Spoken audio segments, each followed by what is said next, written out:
Assalamualaikum warahmatullahi wabarakatuh.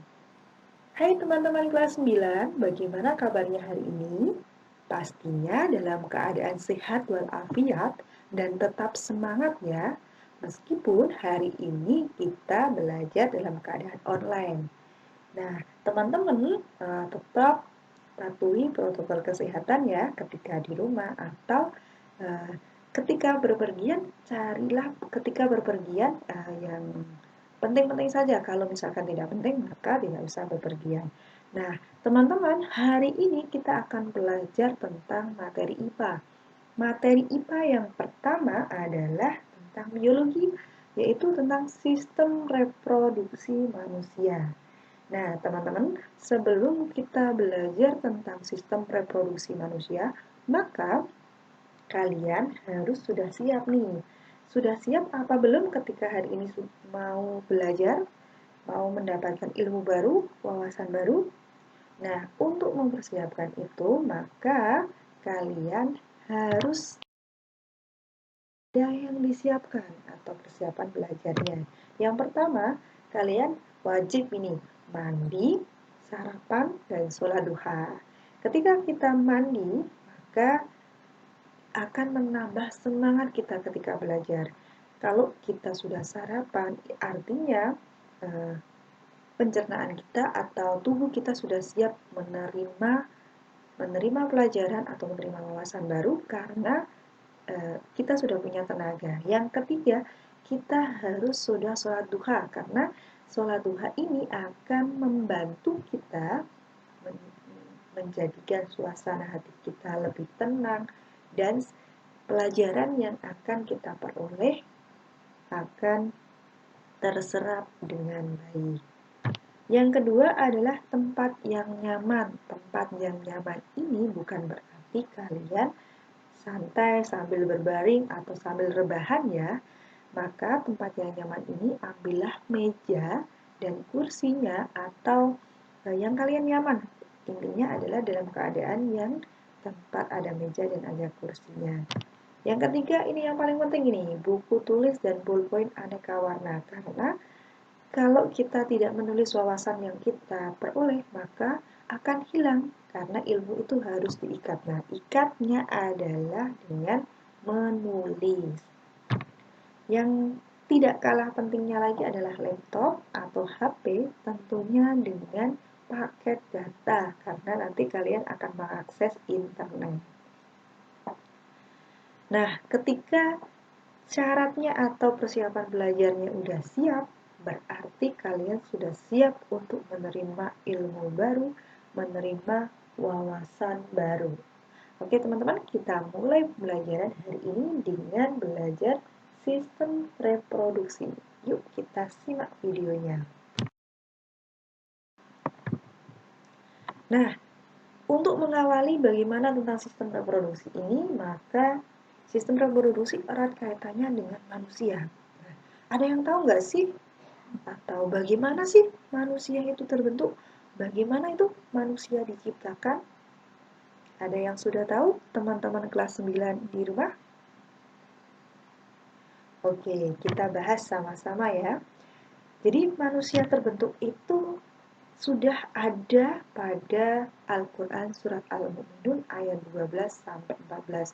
Nah, teman-teman, kalau mau pengen membuktikan atau mau melihat setelah ini melihat Al-Qurannya, boleh dilihat surat Al-Mu'minun ayat 12 sampai 14. Nah, di surat ini diterangkan tentang bagaimana manusia itu diciptakan. Ini yang artinya, kemudian air mani itu kami jadikan segumpal darah, lalu segumpal darah itu kami jadikan segumpal daging itu kami jadikan tulang belulang, lalu tulang belulang itu kami bungkus dengan daging, kemudian kami jadikan dia makhluk yang berbentuk lain. Makhluk yang berbentuk lain di sini adalah manusia. Jadi, di Al-Quran ini sudah sangat jelas bagaimana manusia itu terbentuk mulai dari air mani atau dari sel sperma dan ovum, kemudian terbentuklah embrio, terbentuklah zigot, embrio, kemudian terbentuklah fetus, dan akhirnya jadilah manusia atau makhluk yang berbentuk lain.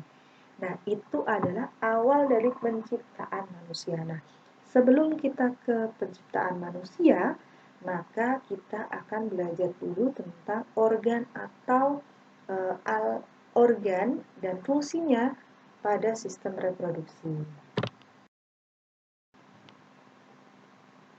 Sebelumnya materi yang Ustazah sajikan ini adalah konten tentang pendidikan ya teman-teman.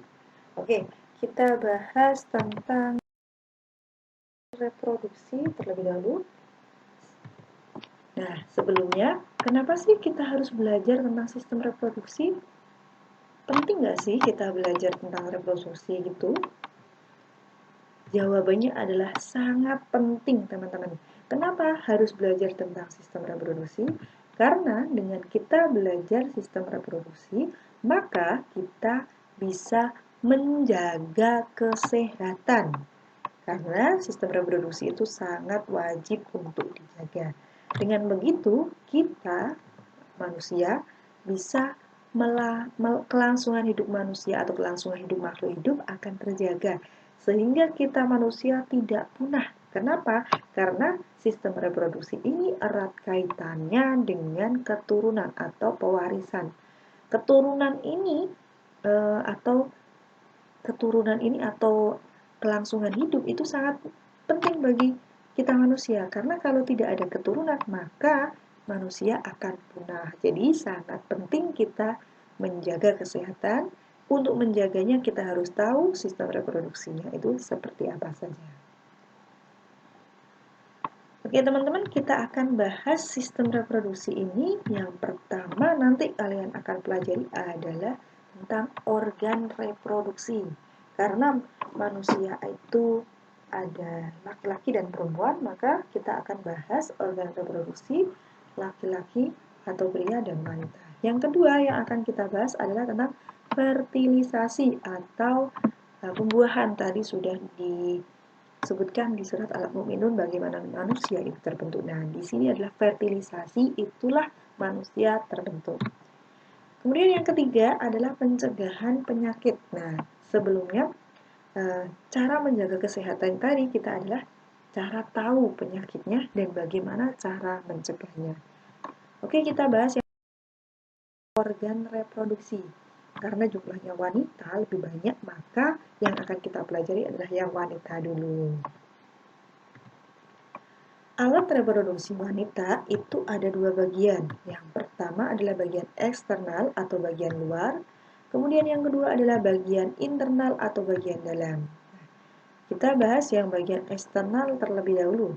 Bagian eksternal dari alat reproduksi wanita itu adalah vulva. Nah, vulva ini adalah muara dua saluran, jadi bagian luar. Ada uretra atau saluran urin atau saluran ketika kita buang air kecil. Kemudian yang kedua adalah vagina. Nah, vagina ini sendiri merupakan lapisan atau yang dilindungi oleh bibir atau lapisan yang terdiri atas sepasang. Namanya adalah labia minora dan labia mayora. Jadi vagina ini juga ada lapisannya. Nah, di ujung dari vulva tadi itu terdapat namanya adalah klitoris. Klitoris ini merupakan bagian yang terdapat banyak saraf. Jadi saraf-sarafnya ada di bagian itu semua. Sehingga menyebabkan sensitif atau peka terhadap rangsangan. Kemudian vagina ini berfungsi sebagai saluran bayi saat lahir. Yang kedua adalah saluran keluarnya darah menstruasi. Itu fungsi dari vagina. Itu adalah bagian dari eksternal atau bagian luar. Nah, selanjutnya kita akan bahas bagian dari internal reproduksi wanita. Yang pertama, ini adalah gambarnya dari penampang organ reproduksi wanita bagian internal. Yang pertama akan kita bahas adalah apa ya? Nah, kita bahas ini adalah yang bagian oval. Oval ini namanya adalah ovarium. Ovarium manusia sepasang, bukan dua ya, tapi sepasang itu artinya ada bagian kiri dan bagian kanan. Bagaimana pengeluaran ovumnya atau sel telurnya? Kita lihat ciri-cirinya dulu. Bentuknya dari ovarium ini adalah oval, panjangnya 3-4 cm, kemudian berisi banyak folikel. Folikel ini adalah bakal dari sel ovum. Jumlahnya folikel ini adalah 400.000 folikel, jadi jumlahnya adalah banyak. Nah, 400.000 ini tersebar di antara ovarium bagian kiri dan ovarium bagian kanan. Amazingnya, folikel ini terbentuk sebelum wanita itu dilahirkan. Jadi sebelum perempuan ini ada atau kelaminnya perempuan itu ada, maka folikel ini sudah terbentuk terlebih dahulu. Kemudian fungsi dari ovarium itu apa saja sih?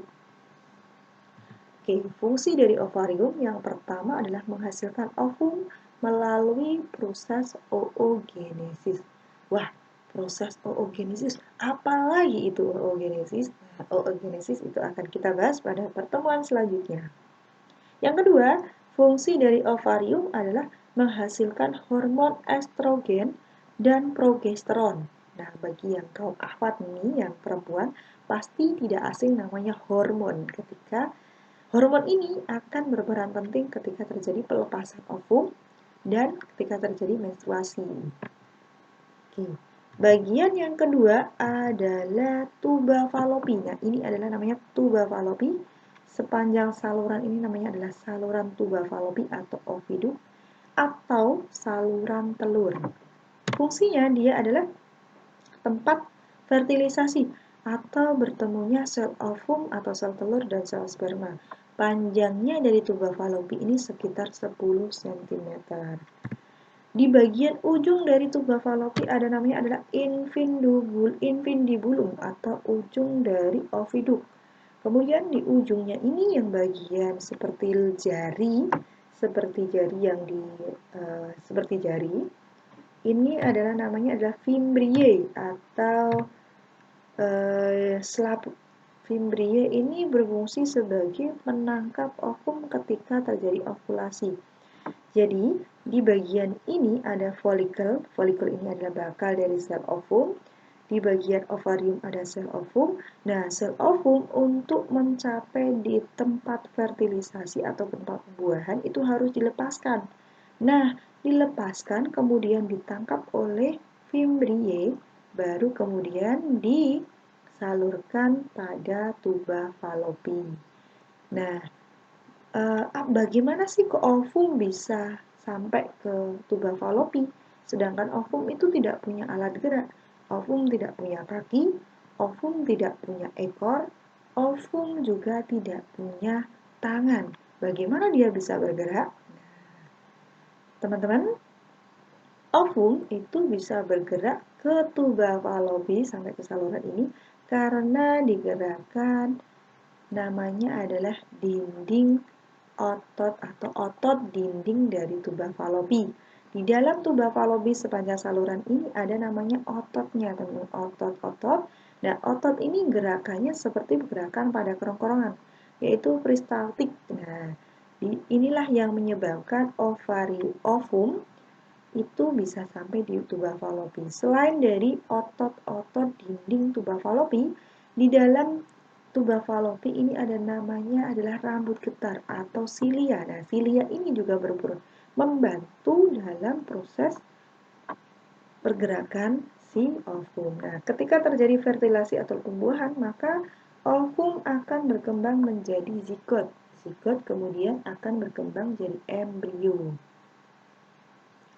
Kemudian setelah jadi zigot, maka zigot atau sel ovum yang telah dibuahi tadi akan menuju ke rahim atau namanya adalah uterus. Nah, ini adalah bagian rahim. Nah, di rahim ini embrio akan berkembang. Nah, embrio akan berkembang pada rahim. Sebelumnya di lapisan rahim, ini rahimnya, lapisan rahim ini ada namanya adalah endometrium. Nah, endometrium ini yang akan menjaga embrio. Endometrium ini atau dinding-dinding rahim ini komposisinya adalah otot. Jadi dinding rahim itu adalah otot. Kemudian yang paling ujung dari rahim adalah namanya serviks. Serviks ini adalah lehernya dari rahim atau ujungnya dari rahim. Kemudian yang paling akhir ini adalah bagian dari eksternal, namanya adalah vagina. Tadi sudah Ustazah jelaskan. Nah, ini adalah bagian dari alat reproduksi wanita, bagian internal. Jadi ada beberapa, setelah kalian mengetahui, otomatis kalian sudah paham nih sedikitnya tentang organ reproduksi wanita. Selanjutnya kita bahas tentang organ reproduksi pria. Sama dengan organ reproduksi wanita, organ reproduksi pria juga ada bagian eksternal, ada juga bagian internal. Untuk yang bagian eksternal terdiri dari dua, yaitu skrotum dan penis. Sedangkan bagian dari internal ada bagian testis, kemudian ada kelenjar aksesoris atau kelenjar, kemudian ada tubulus atau saluran. Kita bahas yang bagian eksternalnya dulu ya, atau kita bahas langsung semua aja. Ini adalah organ reproduksi pria. Oke. Sebelumnya Ustazah ingatkan bahwa kontennya adalah konten pendidikan ya teman-teman. Hari ini kita belajar tentang organ reproduksi. Yang pertama, ini bagian luar, namanya adalah penis. Fungsinya adalah saluran reproduksi dan ekskresi. Jadi kalau pada wanita tadi ada salurannya berbeda-beda, sedangkan pada laki-laki atau pria salurannya adalah jadi satu antara saluran reproduksi dan saluran ekskresi. Yang kedua, ada bagian luar, namanya adalah skrotum. Skrotum ini berfungsi mempertahankan suhu testis 2 derajat di bawah suhu tubuh normal. Karena apabila skrotum atau di dalam testis ini suhunya lebih dari suhu normal, maka nanti spermanya tidak bisa berkembang. Kemudian yang bagian internal atau bagian dalam ada namanya testis. Testis ini adalah memproduksi sel sperma dan hormon testosteron. Yang paling ini bagian yang ini namanya adalah epididymis. Jadi sel sperma yang telah dikeluarkan tadi akan disimpan sementara dan dimatangkan sebelum nanti siap dikeluarkan di epididymis. Nah, ini adalah epididymis. Kemudian epididymis ini akan menuju kantong sperma atau vesicula seminalis. Nah, sebelum ke kantong sperma, dia akan menuju kantong seminalis ini, maka ada saluran yang harus dilalui. Salurannya adalah namanya vas deferens, berfungsi sebagai menyalurkan sperma dari epididymis ke saluran vesicula seminalis atau kantong sperma. Kemudian ketika sudah sampai di kantong sperma atau kelenjar vesicula seminalis, maka di kantong sperma ini sel sperma akan berkembang sehingga nanti siap dikeluarkan. Si vesicula seminalis ini berfungsi menghasilkan zat-zat yang diperlukan untuk perkembangan sperma. Sebelum sampai atau dikeluarkan sperma, maka dia harus melalui saluran. Nah, saluran yang ini namanya adalah saluran kelenjar prostat, menghasilkan cairan bersifat asam yang berfungsi sebagai nutrisinya sperma. Jadi sperma dinutrisi oleh kelenjar prostat. Di bawahnya kelenjar prostat ada namanya kelenjar Cowper. Kalau tadi si kelenjar prostat menghasilkan cairan asam, sedangkan kelenjar Cowper ini menghasilkan cairan basah yang berfungsi sebagai penetral urin. Jadi urin yang bersifat asam akan dinyalakan oleh kelenjar Cowper. Nah, yang terakhir adalah bagian uretra. Uretra ini adalah saluran reproduksi dan ekskresi. Jadi salurannya jadi satu tadi. Nah, ini adalah bagian dari organ reproduksi pria. Selanjutnya ini adalah tampak depan, hampir sama, bagiannya sama semua, hanya mungkin bedanya adalah tampak depan dan tampak samping. Ini, oke, tadi kita sudah bahas tentang sistem reproduksi. Tadi kalian sempat mendengar namanya oogenesis, fertilisasi, ovulasi, dan lain sebagainya. Istilah-istilah ini adalah istilah yang sangat sering muncul di sistem reproduksi. Yang pertama adalah oogenesis. Oogenesis itu adalah proses pembentukan ovum atau sel telur pada ovarium. Jadi ovum ini dibentuknya melalui namanya adalah oogenesis atau pembelahan sel ovum. Kemudian yang kedua ada ovulasi. Ovulasi adalah pelepasan sel telur dari ovarium menuju tuba falopi. Yang ketiga adalah fertilisasi. Fertilisasi ini adalah peleburan sel ovum dan sel sperma tepatnya di tuba falopi. Yang terakhir adalah menstruasi atau haid, ini meluruhnya endometrium pada uterus yang mengakibatkan pendarahan secara periodik. Itu adalah beberapa istilah yang ada di sistem reproduksi. Oke teman-teman, untuk pembahasan hari ini kita sampai di organ reproduksi wanita dan pria. Semoga ilmu yang kita dapatkan hari ini bermanfaat. Apabila ada yang perlu ditanyakan, saged atau bisa hubungi Ustazah. Terima kasih. Sudah akhiri. Wassalamualaikum warahmatullahi wabarakatuh.